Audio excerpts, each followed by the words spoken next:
Yeah, sounds like a smart plan by our government, Right, um, right. it's pretty cool. Over time, this prison shut down after 10 or 15 years. It just wasn't a sustainable plan. They put in their own septic plan.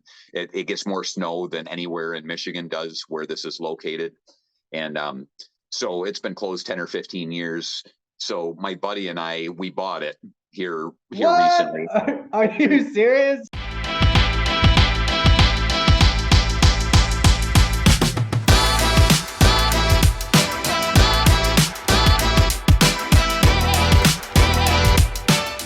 Welcome to the Real Construction Owners Podcast, where we interview real construction owners doing big things in their life and their business. Today, we have a special guest, Aaron Katerberg, owner of Grapids Irrigation, crushing it. We're going to be talking about investments, we're going to talk about business, processes, painful mistakes. Let's go. Welcome, Aaron. How you doing today?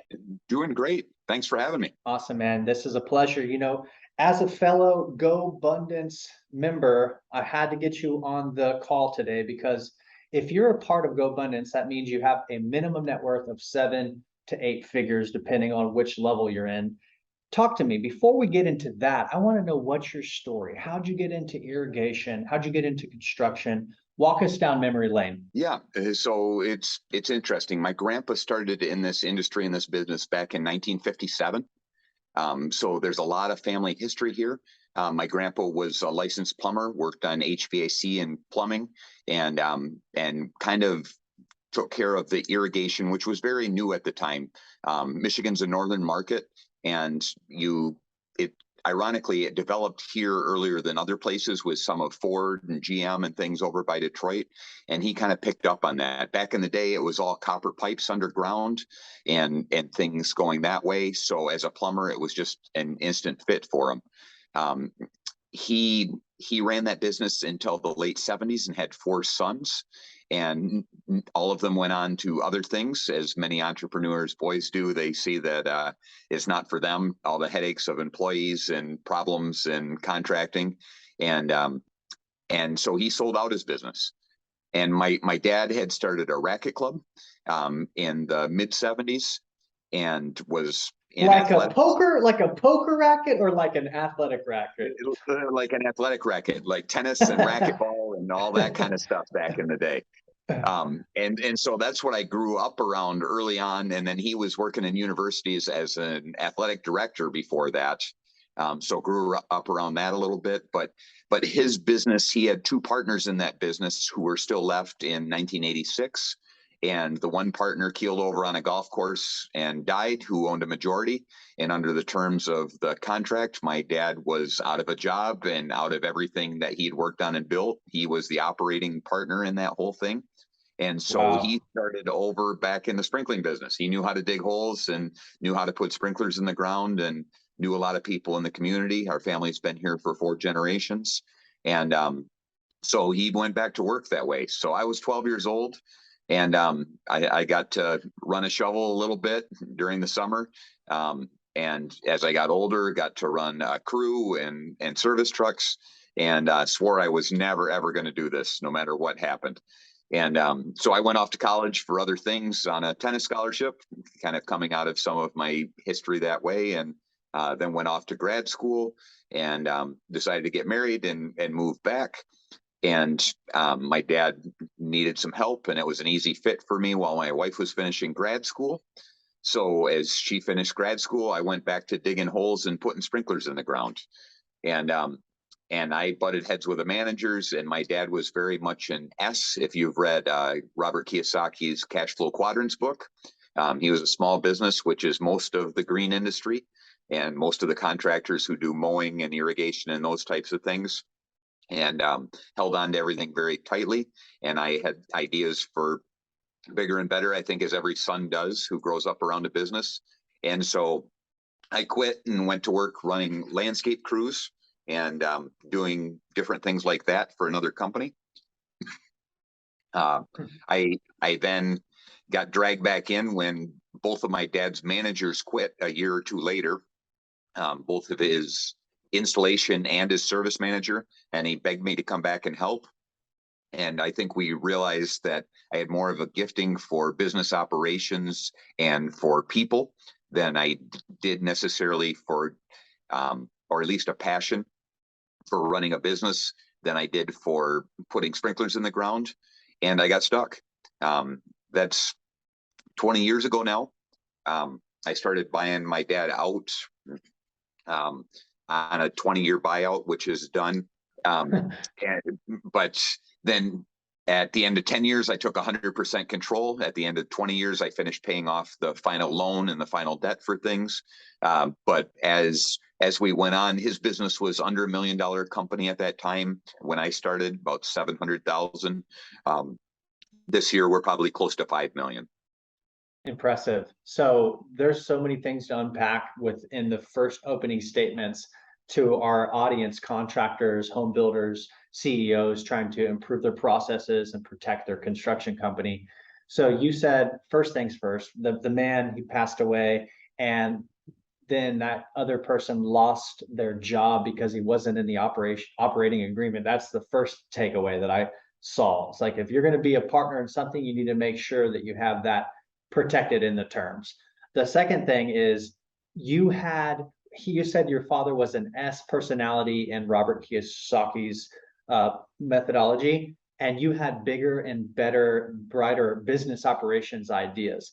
I'm curious, why do you think those two managers or individuals quit the business?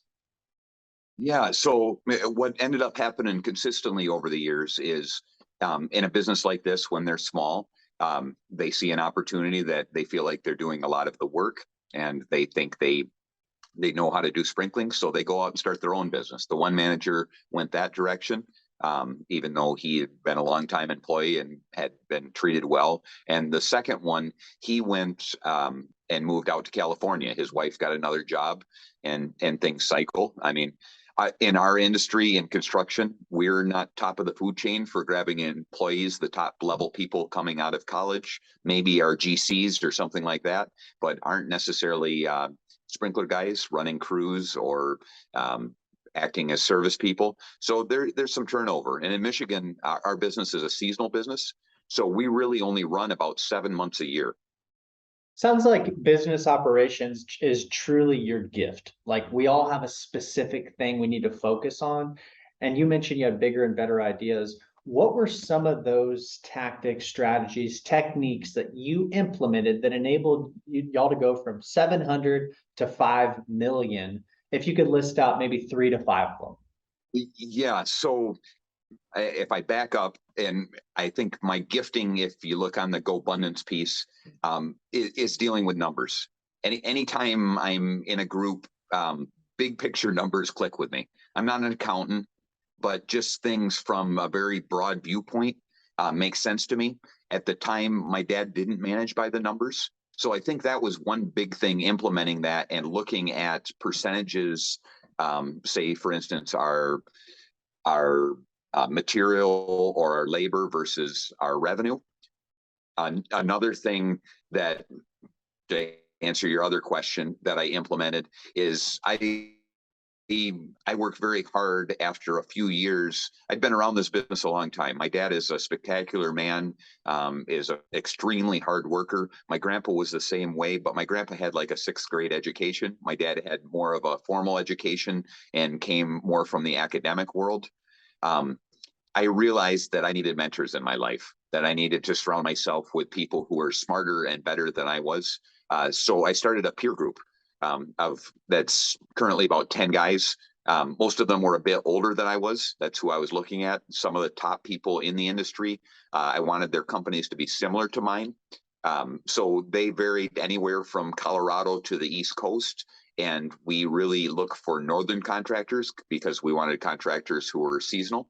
A contractor in irrigation in Florida doesn't have the same issues that I have here in Michigan.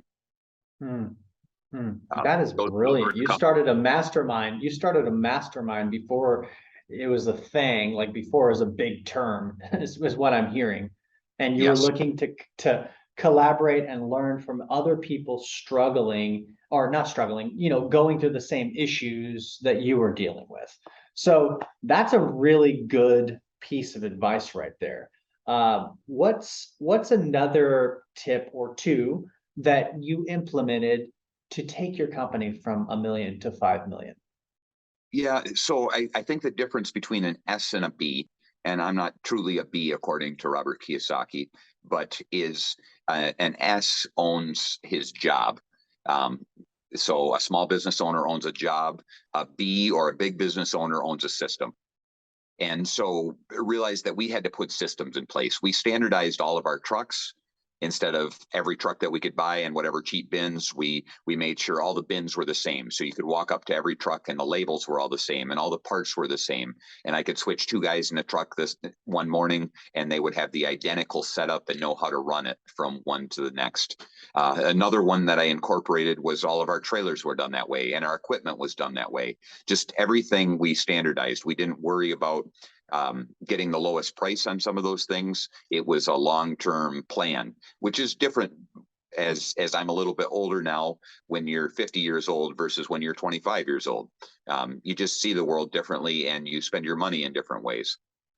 I love that. I love that. So the collaboration of working with other guys, you must have learned the idea of systemizing your business, maybe through that, or maybe it came to you, that idea.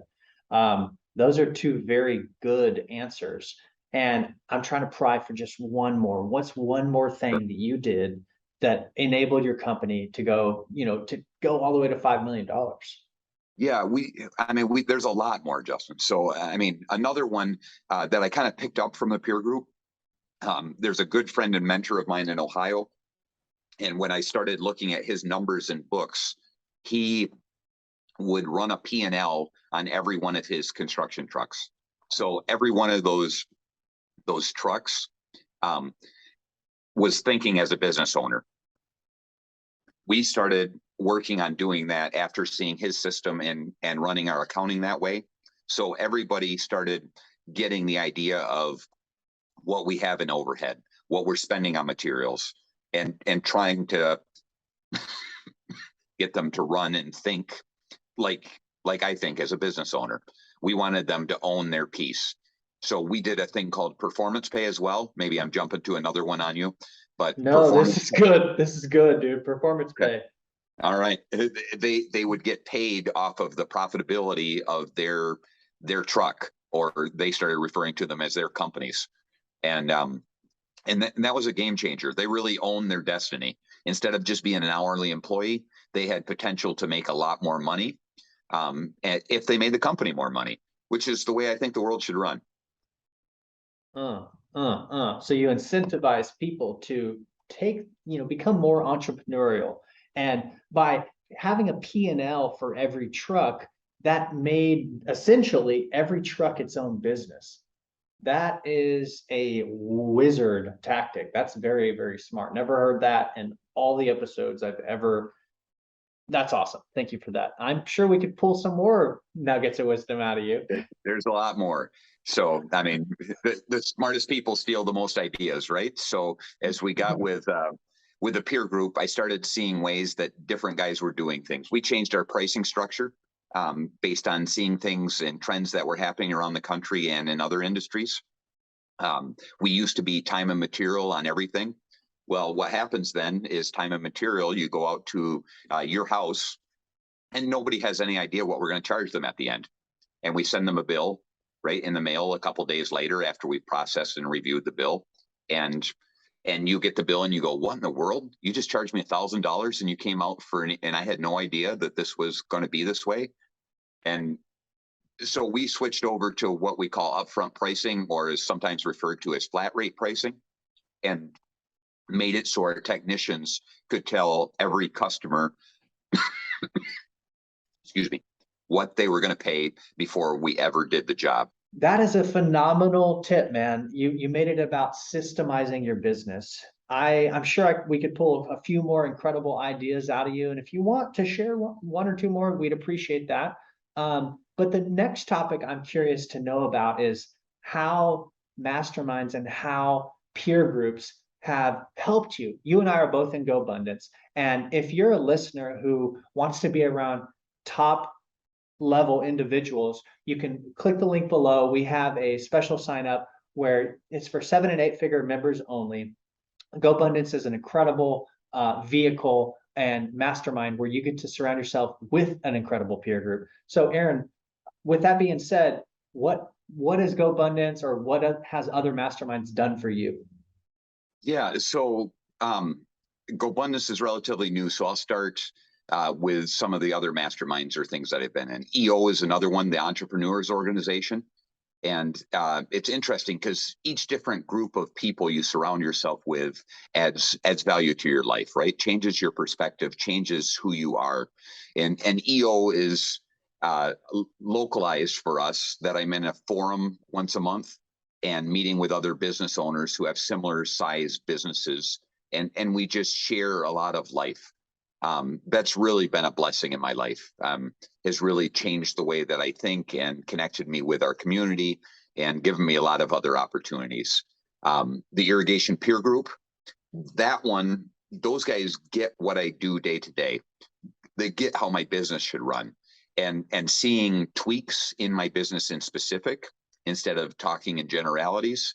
That one is really a game changer. If I'm interested in talking about a specific machine or a specific piece of equipment or how I incentivize people, there's probably someone in that group who's tried it. We have an ongoing chat. Those guys have become, in both instances, very close friends of mine who I talk to probably weekly, a lot of them, monthly, most of them. And they have had a huge impact, not only on my financial success, but on my personal success, and just poured into my life.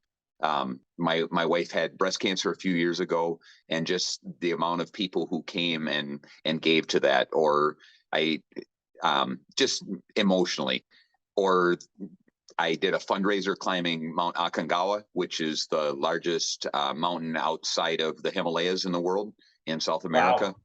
And we did a fundraiser for that and raised about $75,000, myself and another guy. And all of those guys really stepped up and gave to it.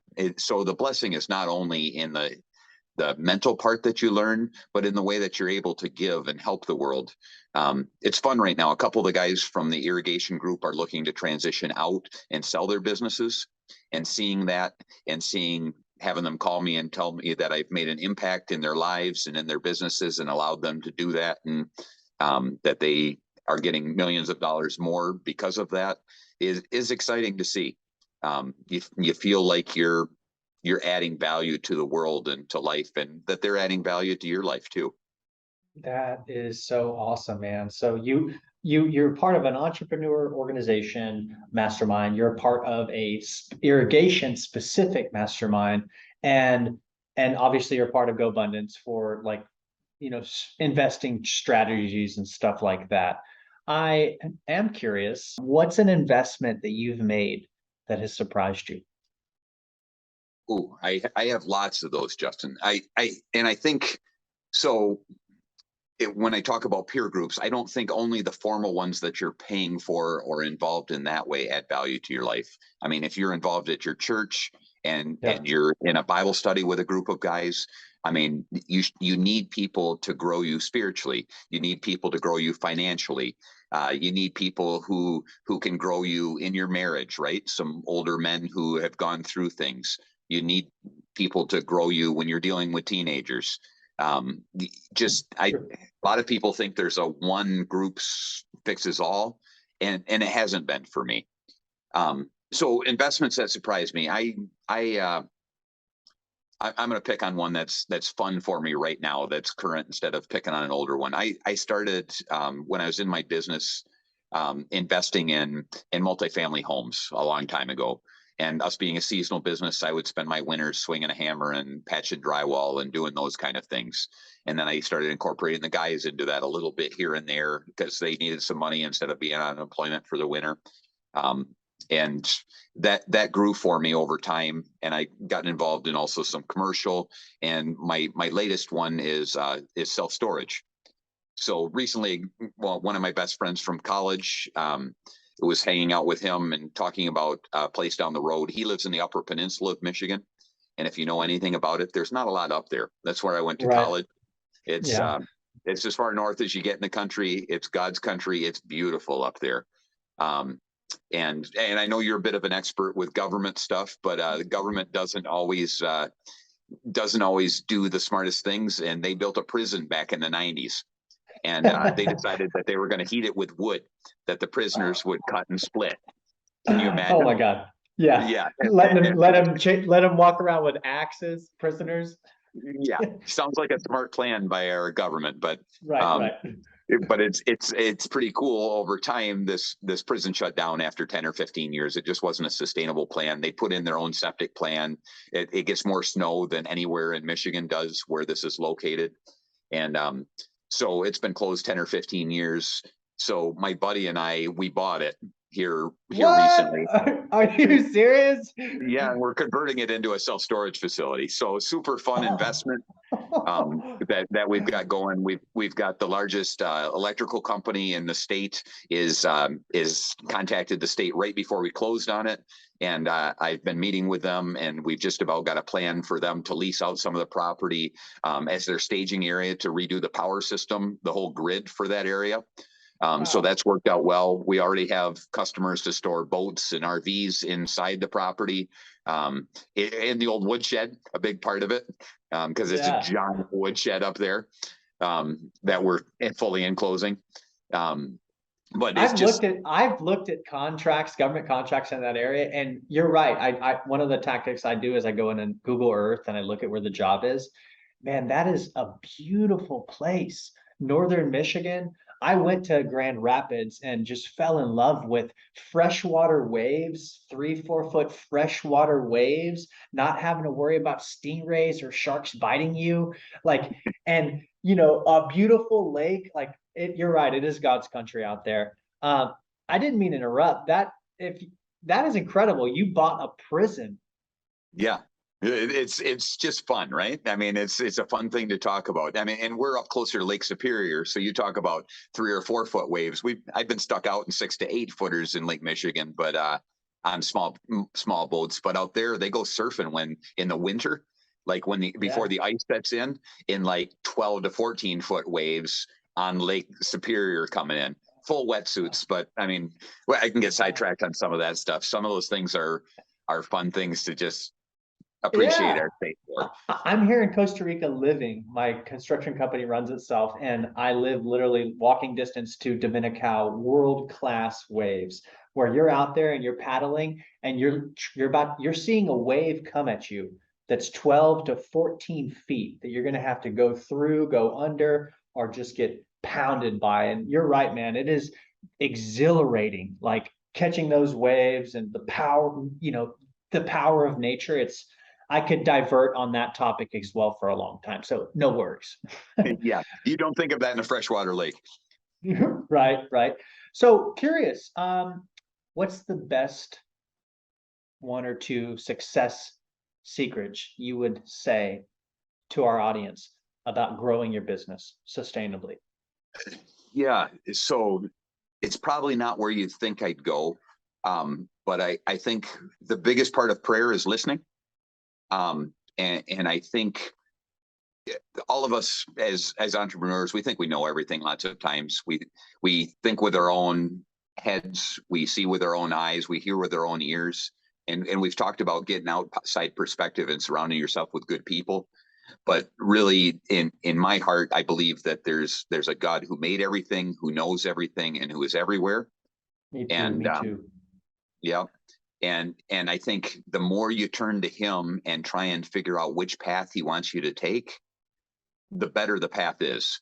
And I think all of us do that too little. So I take what I have a plan and pray Friday once a month where I step away from everything. My cell phone goes off and I'm working in a planner. I'm working on reading. I'm working on reviewing things I've got going. And I'm trying to write out lists, to try and write out plans. It ends up a little bit different every month, but I need that time to try and listen. I talk too much and don't listen enough. And for me, I think if I had to give credit to one thing behind my success, it's really the Lord. I mean, the Lord has has given me those opportunities and has put me in a place. And my net worth isn't as high as lots of people's is. My business, honestly, I don't run it for myself anymore. I run it to see my employees have success. That's my why. But the more that I'm able to pour back into it and give to it, and I also run it to see our customers have a service provided that they really love and enjoy. I've realized that's the benefit of what we do, and that's why people pay us. So we try and make a fair profit. I mean, we're not a nonprofit. We don't give things away, but we don't look to make big money off of anyone we work for. We want to treat them fairly, and I think really the businesses that you see sustain long term. I mean, my family being in business for 65 years this year. You go, that doesn't happen from making a quick buck. Sometimes I see guys and they've made millions of dollars in a couple of years, and they all seem to run to pardon the place, but Southern Florida, and they all collaborate there because they don't have the connections with their community and with the people around them or the relationships. I couldn't leave here. I mean, the people in my life are some of my biggest blessings. And so I think that's really the secret to success is there used to be on the church where I went to college, there used to be this thing on the wall that said joy, and it was vertical, JOY, Jesus, others, you. And I think you get the Jesus first, you get the others piece next, and then you put yourself at the bottom, and things just line up. Good things happen when you're not all about you. Amen. That's one of the principles that I always try to teach my audience is we get stuck in the business chase, money, cool stuff. But really, if we focus on God, wife, kids, and business, everything will flow to us. It's like a bird that goes hunting for the food all day compared to the bird that has the food in the bowl. It just gets all its food right out of the bowl. Well, if we make it about God first and try to have that connection and listen, like you said, that is one of the best success secrets for a sustainable business. That you have your Friday plan and play where you unplug, where you connect with God. And other faiths, other religions, they have that too, like a Sabbath on Saturday where they turn off everything and no technology. And Islam, they have it on Friday. So it's beautiful that you're saying that the monotheistic threads that are parallel. I appreciate you bringing that into this because not everybody taps into their spirit, and that's good for our audience because that's what we're trying to do here is shine light and spread goodness. Thanks for sharing. Now, what would you say is an area, 2 to 3 areas a business owner should focus on if they're at the $1 to $3 million mark and they're trying to take their business to the $5, $7, $10 million mark? Yeah, I think something that I've learned is those numbers don't mean anything depending on the industry, right? If you're selling giant machinery and you sell one piece of machinery, or in my EO peer group, if there's a guy who sells real estate, he sells $1 million house, right? Or $3 million house. It's a lot different than when I'm doing a whole bunch of $100 services. Right. So if I'm saying what's my general advice to look to grow to your company, I think you have to find great people to surround yourself with. That's key. So no matter where you are, if you're fully self-reliant, you have to decide that you want to be a true S and really own your job. That's what a really small business person does, right? They have, and I think over the years, I've realized that there's different steps and stages in each business, whether you're in irrigation or you're in real estate or you're in framing or roofing, it doesn't matter. There's a place where that business is stable and successful. And in order to go to the next level, you have to swallow a lot of your profits and you have to change a lot of your systems and you have to move up there. And that's not for everybody. I used to think if you weren't growing, you're dying. That's not true. If you're not improving, you're maybe dying. But in the irrigation industry, there's a stage where you're the guy out there in the truck, right? And you do all your billing at the end of the day. And you could compare it with any other business. It's the same deal, right? You're out doing the roofing yourself and putting on roofs. Well, then you hire a few employees and all of a sudden you're managing people. Well, you see how the systems have to change. You have to be willing to change to take those next steps to go to that next level. And then you hit about 5 people, and all of a sudden you need an office manager to do the billing because you're out doing the selling, you're out doing the install, you're out doing the jobs, and you need somebody to answer the phone because you can't do all of those things at once. Well, the dynamics of the business change. And in our industry, it changes about every time you double. So you go from 5 people to 10 people, and all of a sudden you need managers running your service and running your construction. You go to 20 people, and all of a sudden you can't have touches with all of those. And so you need someone managing your office staff, and things look different. You go to 50 people, and all of a sudden you're starting to hit HR managers and need a general manager and get other things off your plate. It's being willing to transition all the time. And I think you need to know your numbers. You need to understand what that transition means as far as numbers, as far as people, and you need to learn from people who've already gone through it. So that's been my experience. You said something very valuable. You said, for me, now it's not about me anymore.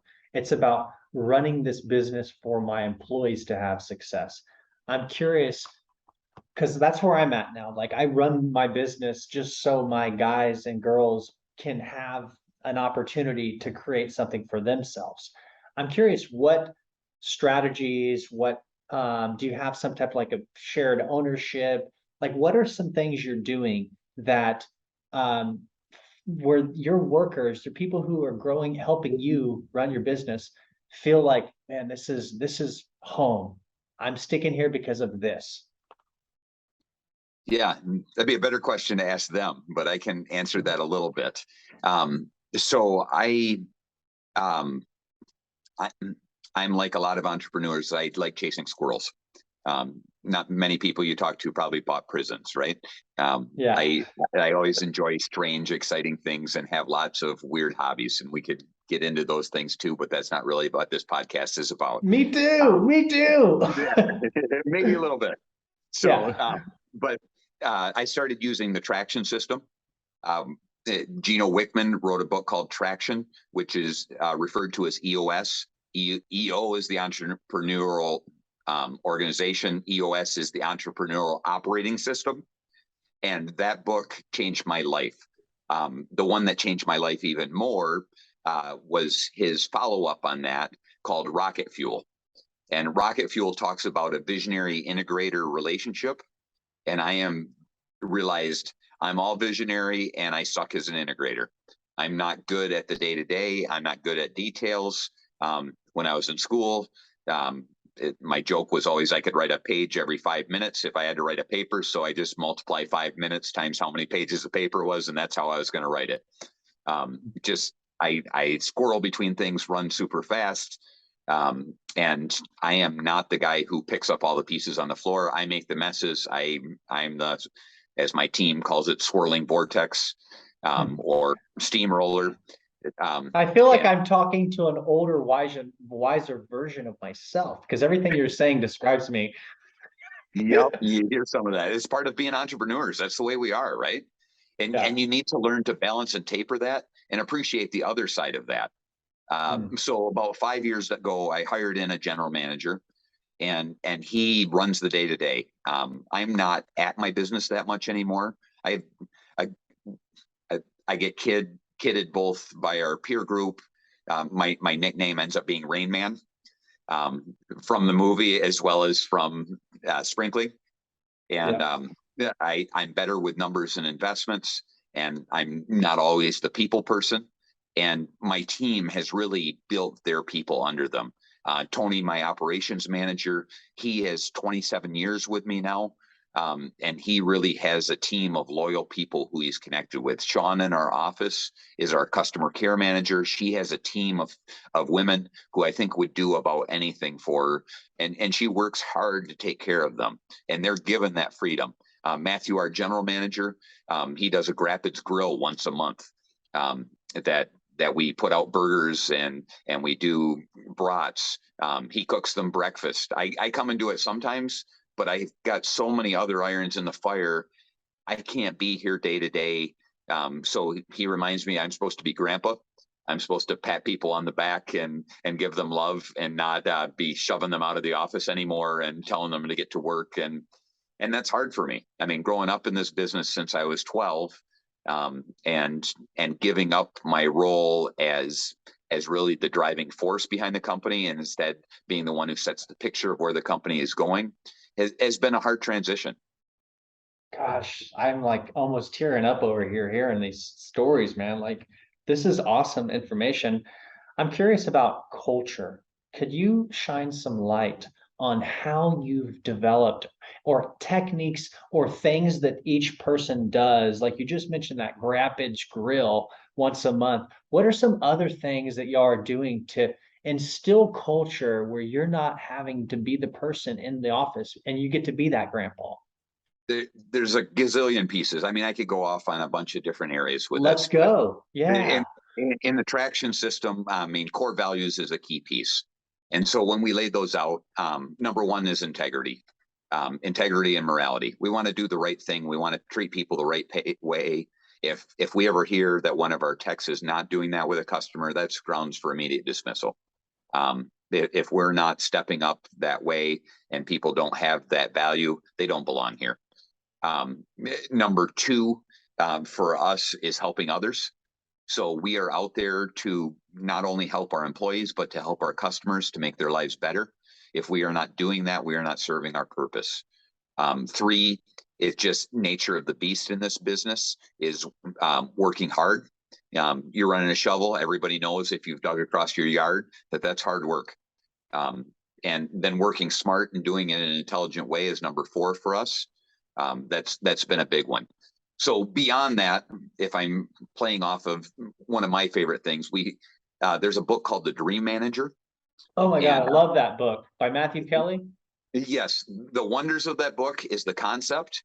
The horrors of that book is there's nothing to implement anything. Right? I mean, you read and listen to the book and you go, what do I do now? That's a great idea. I love this. This is a world changer, but I have no idea how to do it. So I kind of took the traction book before they were doing this and personalized it. Some of my plan and pray on Fridays is laying out my VTO, which is the Vision Traction Organizer, personally, and had done that with my EO group. And I started doing that with all my people. So they can come in and sit down with me for 90 minutes once every 90 days. And we go through their life. It has nothing to do with Grapids. It has nothing to do with sprinkling. It can, but it's to do with them. So it was interesting to me to find out where my people are and what their passions are and help them get directed in how to do that. So books that I hand out during that quite often are Dave Ramsey's financial planning book. His original financial piece had a workbook that came with it. That you could buy, and I give the people those a lot of times if that's the stage where they are, and help them learn how to budget, help them to learn to run the envelope system, help them to learn to run within their means, help them learn to pay off their debt. But we have employees who are far beyond that. One of my goals within that 5-year period was to the next 5 years is to have 10 millionaires coming out of our company. And you think, well, they're ditch diggers, they're sprinkler guys, they can't do that. No, they can't. They have lots of opportunities. We have lots of successful people, and I want them to have more success. I mean, that's really much more of a driving force to me than building my own bank account. And so laying that out with some of these people who are now investing in houses and remodeling them over the winter, or figuring out how to pay off their old medical debt, that gets me up and excites me in the morning. And I think that builds our culture too, is seeing an owner and seeing managers who really care about you day to day. We always fight against the term family because I heard that at one point, but it comes up forever and ever and ever. I mean, we really are a family here, even though the company's gotten bigger. And the people who connect with the family and give to the family, it's like your teenager who Sometimes they're running off and they decide they want to do other things, but sometimes they really plug in and hold to it. I mean, we've got a lot of, for a 7-month-a-year business, we've got a lot of 10-year plus employees. And they come back every year. And I think that's part of our culture, even though it's not necessarily the most fun work that you'll ever do. People find purpose. That's awesome, man. I appreciate you sharing those insights. And as each company grows, the owner takes on a new role within the organization. It sounds like you're in a position where you get to be the visionary and oversee things. You're not having to actually do the work. So I classify you with my stamp of approval as a real construction owner. So I'm curious, with that being said, what is your role at your company? Yeah, the term is the visionary. So what does that mean? I'm not in most of the day. I try and show up every morning and play grandpa, but I don't do it first thing in the morning. So I'm primarily doing it with our leadership team and people around the office. Most of our techs are out working. So I set the picture of where we're going. I sit in all of our what are called level 10 meetings, which are 90 minutes a week, and review all of our numbers from big standpoint, deal with some of our issues, give my history and viewpoint on things, as well as from the industry in general. I'm setting a lot of our BHAGs, big, hairy, audacious goals that are out 5 years, setting where we're going and why we're going there and what that means for you. I am still managing a lot of our big relationships. So not necessarily as far as work, but like insurance, accounting, those kind of things, industry relationships with manufacturers. I'm still the face of the company for those things, even though I'm not here driving everything day to day. I love that. Could you elaborate a little further about, you said you show up in the morning and you set the picture?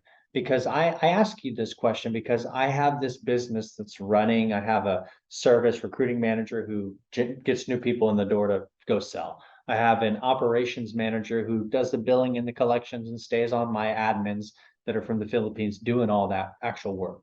And then I have a service manager who actually does all the, you know, gets the garage built, gets the roof built, gets the stuff scheduled with the subcontractors. But I find myself having to like check in on them every morning. Could you elaborate what you mean by show up in the morning, set the picture? Because Yeah. I need to overcome this for my business. Yeah. So you are doing integrator roles in the things you described, Justin, which I'm not good at. I used to do that. I've grown up doing that. I've been the manager at each of those levels and stages, right? I, as far as how our accounting runs, I glance at it every day, but I'm setting how I want it to look as far as our balance sheet and our P&L and the line items and how we keep track of things. But I'm not doing it. I'm not checking in with that manager. I'm not watching any of our bills anymore. I'm not involved in that. As far as set the picture again is bigger. It's not the picture for today. It's the picture for life or for the quarter or for the year. I am not managing our people who are doing the scheduling. I don't even always say hi to their manager. I try to, just to be friendly and be grandpa, and encourage the culture and tell them that I appreciate them. But I am trying to go, all right, so if I ideally get down, 3 months is about as small as I like getting down. There's week to week things, but when we come up with issues out of our level 10 meeting, those land on my managers. And so in the traction system, they break it out into, you have an integrator, some people would call it a general manager. You have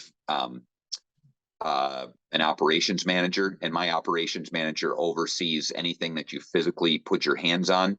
So installation and service of sprinklers, as well as we do yard drainage and some holiday lighting and landscape lighting. Those are under him. How the stuff looks in our shop is under him. We have a sales manager, sales and marketing, that handles monitoring and managing salespeople, and also the sales of those construction people, because a service person ends up kind of doing both, right? They have to sell and price things for customers as well as do the work. And then we have someone who handles our finances. So we've had a controller who is the one who's watching all of our numbers and dollars. And then for us, the piece that we added on, because operationally, that's our big piece. Now, maybe you're hearing that quickly, the guys out in the field, but also the piece in the office. And we added on what we call a customer care manager. And so she's dealing with all those customers who are unhappy because their bill is bigger than they thought, or because we didn't show up on time, or, I mean, we make mistakes. We're not perfect. And so she makes everything right with all those people all the time, is both looking forward as well as looking backward. That's very valuable wisdom. I appreciate that. I'll share this with my partner, and because I consider myself a real construction owner, but I'm not 100% there. And that's why I started this podcast, so I could learn from men and women who have that wisdom, who are already doing this. So this has been a blast. My last and final question, actually two more. Okay. One of my last questions would be to you is, what would you say is your best process in your business that you're most proud of?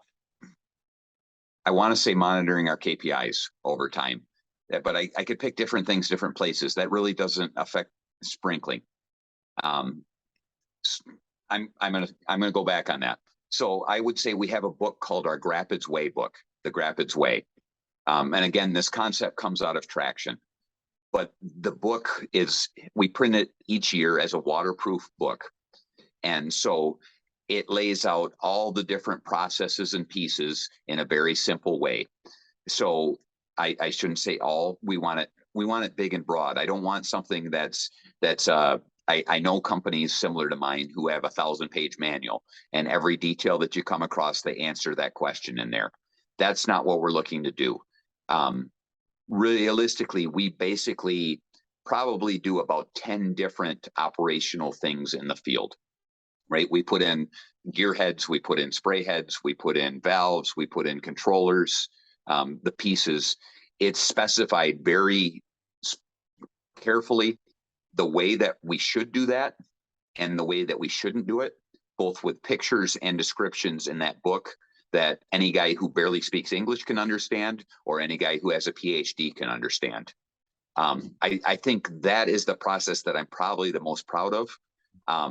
It also explains in there the reason for making, I don't always like the term sale, but how we're helping the customer with that. The two go together, right?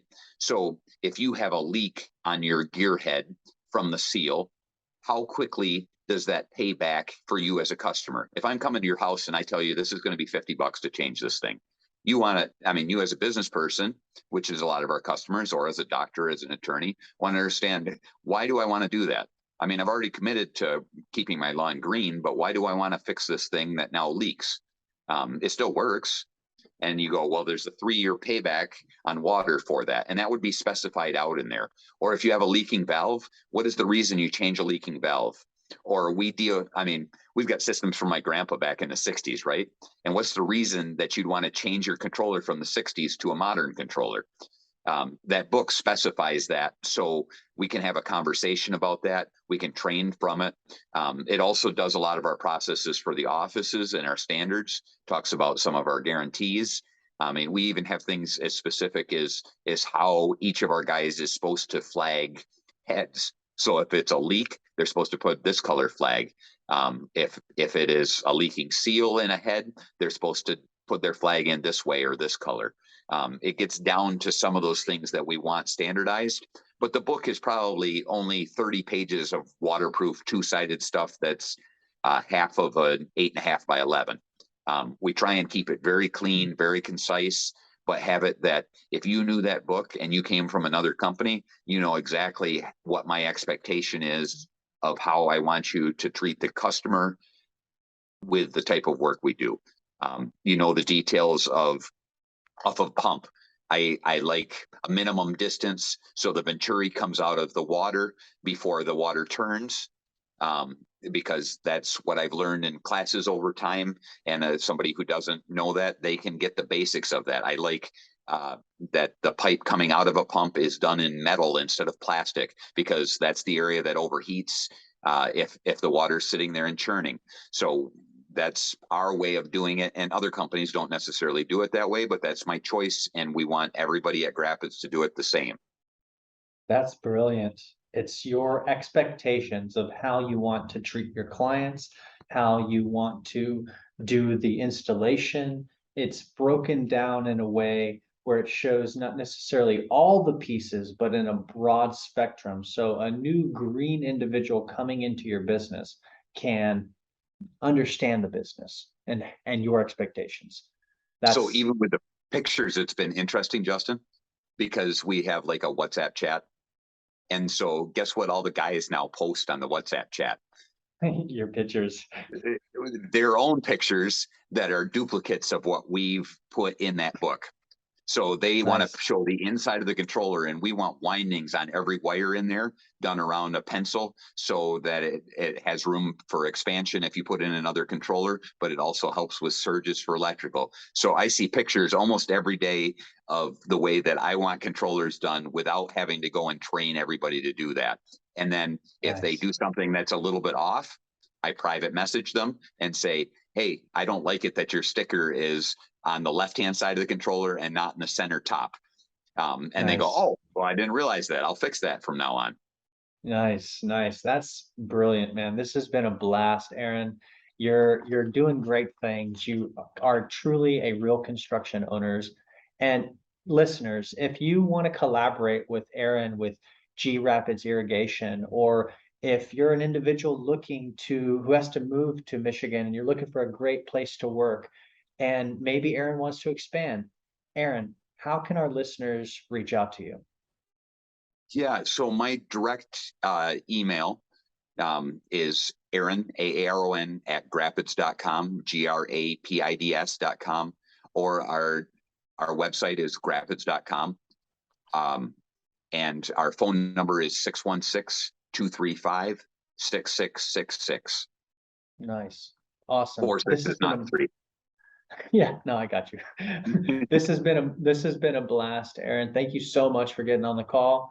And hopefully we can see each other at one of the Go Abundance events, and or be a part of a Go Pod where I can, offer value to your group, or you can offer value to my group. Thanks, brother. Sounds great. Thanks, Justin.